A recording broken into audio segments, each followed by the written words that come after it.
Reviewing the Verizon LG Chocolate. It's also known as the LG VX8500. Before going into the pros and cons of it, we'll go over a few of the features on it. It's got 128 megabytes of internal memory. It's also got a micro SD slot on the side, so you can upgrade it to 2 gigabytes of memory, which if you're going to use the MP3 player on this, that gets you up to 1,000 songs. Not only can it play MP3s, but it also can play WMAs.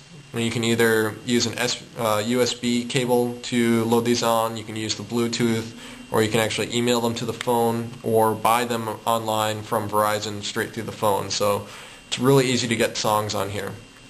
The touchpad here is touch sensitive. It's actually really easy to use. You can set different shortcuts for it too. One of the biggest complaints you'll see online is that it's too sensitive, but that can actually be set in the menu to whatever sensitivity level that you're comfortable with. The buttons down here are just like a normal phone, so they're all actually real buttons that can be pressed. The only problem with the placement of that is that it's hard to use with one hand, so you can't really dial or text without looking, so it's not really something that you can use in the car real easily. It's also got a 1.3 megapixel camera right on the back of that. It's also got a shortcut button for that on the side, so you can actually see what kind of resolution that looks like. That's again up to 1280 by 960.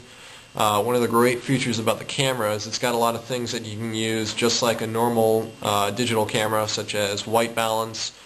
You can zoom it, you can set the brightness level, you can do different color like black and white, negative, things like that. So it's actually, you can get a lot of use out of that. The sound quality on this has been outstanding. It's the best I've heard from any Verizon phone that I've had so far. It's really small, which I think is probably the biggest selling point on that.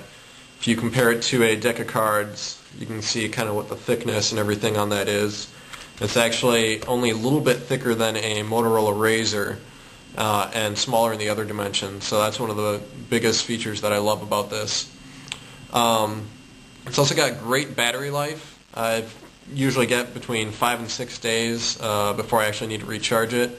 They say it's up to 210 hours of standby battery life, which kind of depends on how much reception you're usually getting with it.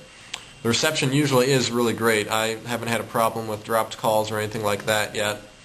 When you have it closed, the touchpad doesn't actually react to anything, so if you've got it in your pocket, it won't start calling people or anything like that.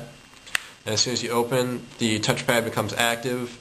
And if you don't touch it for about 10 seconds, which can be changed in the menu, it actually will deactivate again, so until you close it and open it, or open it with the shortcut on the side, it won't actually be touch sensitive, so you don't have to worry about dialing people with your pocket or anything like that.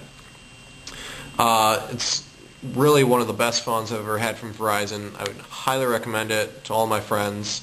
After buying this, I actually convinced my brother and my mother to both get it, and they've both loved it too.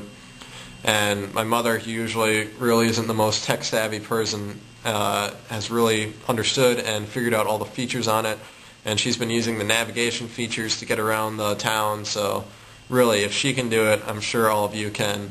So this is a great phone from Verizon. I would highly recommend it. They've done a great job, and I think you'll love it too.